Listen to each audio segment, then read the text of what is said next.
الله أكبر الله أكبر الله أكبر الله أكبر لا إله إلا الله والله أكبر الله أكبر ولله الحمد.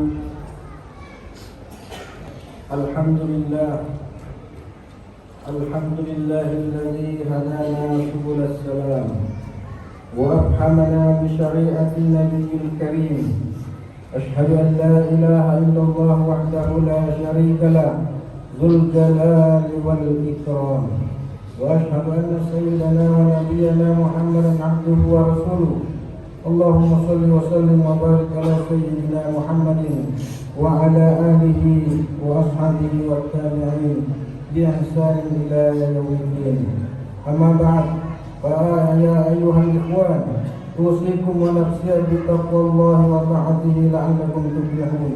والله تعالى بالقرآن الكريم: أعوذ بالله من الشيطان الرجيم، بسم الله الرحمن الرحيم، إنا أعطيناك الكوثر فصل لربك وانحر إن شانئك هو الأبتر. الله أكبر الله أكبر الله أكبر لا إله إلا الله والله أكبر الله أكبر walillahil hamd. Saudara-saudaraku seiman yang dirahmati Allah Subhanahu wa taala, hari ini bukanlah hari yang biasa. Kita tengah berdiri di ambang sebuah momentum suci Idul Akbar, Idul Adha, hari raya terbesar dalam sejarah umat Islam. Hari ini langit dan bumi kembali menggema oleh takbir dan tahmid, menandakan bahwa yang maha besar hanya Allah. Bukan dunia, bukan jabatan, bukan keinginan yang tak berujung. Setiap gema takbir adalah seruan kepada hati kita untuk berkorban atas ego, atas dunia, dan atas segala yang kita cintai demi Allah semata. Ia adalah panggilan untuk menanggalkan keterikatan palsu dan menegakkan keberanian tertinggi, yaitu tunduk total di hadapan Sang Pencipta. Idul Adha bukan hanya selebrasi. Idul Adha adalah deklarasi ketaatan kita kepada Allah Subhanahu wa taala. Hari ini kita mendapat kilas jejak-jejak keikhlasan dan pengorbanan. Kita diajak untuk menengok kembali peristiwa yang menandai awal dinamika kehidupan manusia, kisah dua putra Nabi Adam, Habil dan Qabil. Lalu kita diantar menuju kisah yang lebih agung, kisah keluarga luar biasa yang menjadi simbol kepasrahan dan keteguhan, Ibrahim, Hajar dan Ismail alaihimussalam. Inilah keluarga yang tak hanya diuji dengan kehilangan dan perpisahan, tapi juga diuji dengan perintah paling dahsyat, menyembelih darah sendiri demi taat kepada Allah Subhanahu wa taala. Allahu akbar, Allahu akbar, Allahu akbar walillahil hamd. Allah Subhanahu wa taala memerintahkan Nabi Muhammad sallallahu alaihi wasallam untuk menyampaikan kisah dua putra Adam, Habil dan Qabil dengan sebenar-benarnya. Utlu alaihim naba'a Adam bil haqqi. Ceritakanlah wahai Muhammad kepada mereka kisah dua putra Adam dengan sebenar-benarnya. Ketika keduanya mempersembahkan kurban, fatuqabbal minna ajima wa lam yutaqabbal minal akhar. Kemudian kurban Habil diterima dan kurban Qabil ditolak. Lalu dari hati yang diikuti dan dengki, Qabil pun berkata, la'aqtulannak, saya akan membunuhmu. Maka Habil menjawab dengan keteguhan iman, innama yataqabbalallahu minal muttaqin. Wahai saudaraku Qabil, sesungguhnya yang diterima Allah hanyalah kurban orang-orang yang bertakwa. Diksi atau pemilihan kata utlu dan naba'ah dalam ayat ini menunjukkan bahwa kisah kurban adalah wahyu penting yang wajib disampaikan dengan cerita yang sebenarnya. Bahwa kurban yang diterima bukan karena bentuknya, tapi karena takwa. Bahwa kekerasan pertama dalam sejarah manusia lahir dari dengki dan kebutaan hati, bukan karena perbedaan fisik atau status. Sesungguhnya sejarah manusia bermula dengan kurban dan darah, dengan cinta suci kepada Allah, tapi juga dengan luka yang lahir dari keagungan dan kerusakan fitrah. Maka kisah Habil dan Qabil, Kisah pengorbanan pertama manusia di muka bumi ini bukan hanya sekedar cerita lampau. Ia adalah cermin zaman.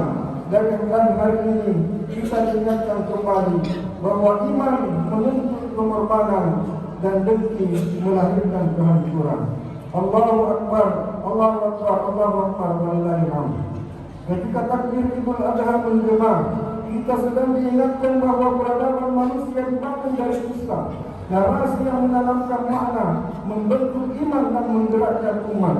Yuval Noah Harari, seorang pemikir kontemporer, dalam bukunya Sapiens mengatakan, lompatan terbesar manusia bukanlah api dan mesin, tapi kemampuan manusia memviralkan kisah atau cerita. Cerita yang tak kasat mata tapi mampu menyatukan ribuan hati dalam satu keyakinan. Harari menyebutnya sebagai shared myth yang menjadi dasar tegaknya agama, hukum negara dan perjuangan. Karena itulah medan utama sejarah bukan sekedar perang senjata, tapi perang makna.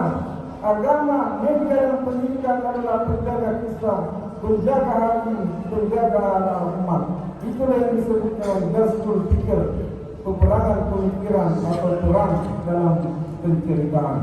Allahu Akbar, Allahu Akbar, Allahu Akbar, walillahil hamd. Kini di era algoritma dan arus digital, kisah-kisah menyebar cepat namun juga rapuh.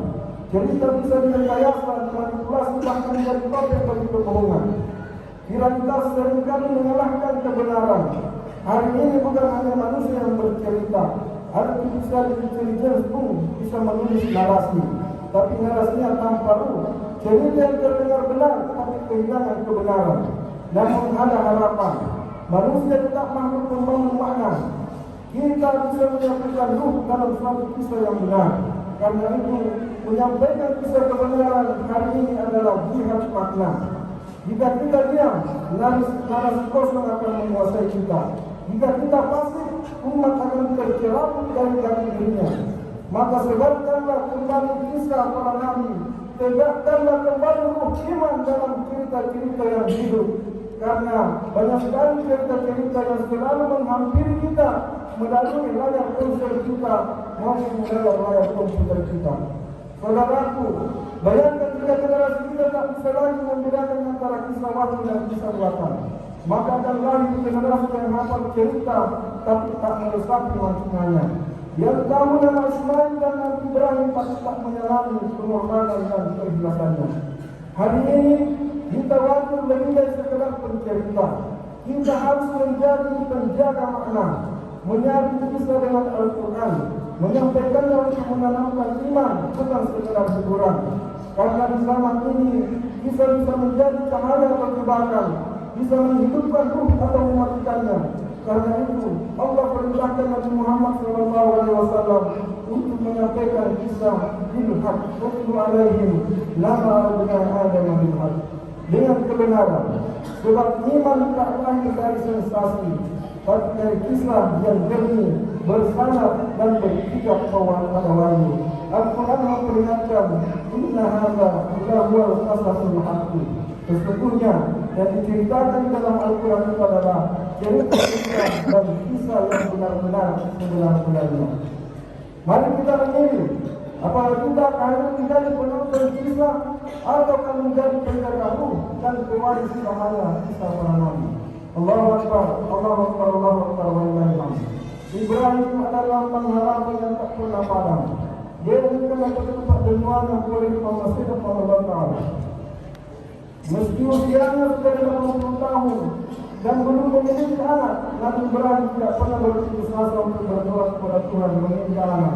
Rabbi habli minas shalihin. Ya Tuhanku, anugerahkanlah kepada aku seorang anak dan termasuk orang-orang yang saleh. Lalu Allah menjawab dengan kabar gembira. Wabasyarnahu bighulamin halim. Maka kami beri kabar gembira kepada dengan kelahiran seorang anak yang sabar. Anak itu adalah Ismail. Namun anugerah itu datang bersama ujian. Allah perintahkan Ibrahim untuk membawa Hajar dan bayi Ismail ke lembah tandus Makkah atau Mekah. Mendengar permintaan suaminya, Hajar hanya bertanya, apakah ini perintah dari Allah? Ketika sang suami menjawab bahwa ini perintah Allah, maka Hajar pun hanya berkata, Kalau begitu, Allah akan menelantarkan kami. Beginilah iman sejati. Percaya meski tak tahu arah, yakin meski tak melihat jawaban. Tahun berganti tahun, Ismail tunggu. Lalu datanglah yang lebih besar, perintah untuk memberi sang anak. Ibrahim berkata, ya bunayya, ini adalah kemenangan. Ani asbau, fanzur ma tara. Wahai anakku, aku melihat dalam mimpi perintah Allah untuk menyembelihmu. Apa pendapatmu? Dan Ismail remaja kampung itu akan menjawab, ya Allah Tuhan Al-Rahman, setajiduni insyaallah minas sabirin.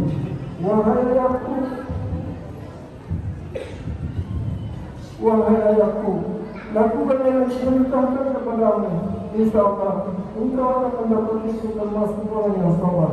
Allahu Akbar, Allahu Akbar, walillahi hamd. Hadirin yang dimuliakan oleh Allah Subhanahu wa taala. Ismail bukanlah anak yang FOMO, fear of missing out. Dia adalah bukan anak yang gelisah karena ketinggalan tren, bukan budak notifikasi, bukan korban algoritma. Ismail adalah manusia FOMO, joy of missing out. Manusia yang merasa cukup dengan pemberian karunia Allah Subhanahu wa taala, yang merayakan kebahagiaan karena tidak ikut-ikutan, memilih jalan dan fokus pada hidup yang bermakna, bukan hidup yang dipamerkan. Hari ini, wahai saudaraku, kita dikepung algoritma, diserang update, digunakan share, dan dibagi informasi yang bukan untuk jiwa, tapi untuk menutup kekosongan. Hari ini kita dipenuhi oleh rasa takut, takut tak terlihat, takut tak eksis, takut tak update, takut kalau belum sempat update status dan sebagainya. Terkadang kita butuh lagi mencari kebenaran, tapi kita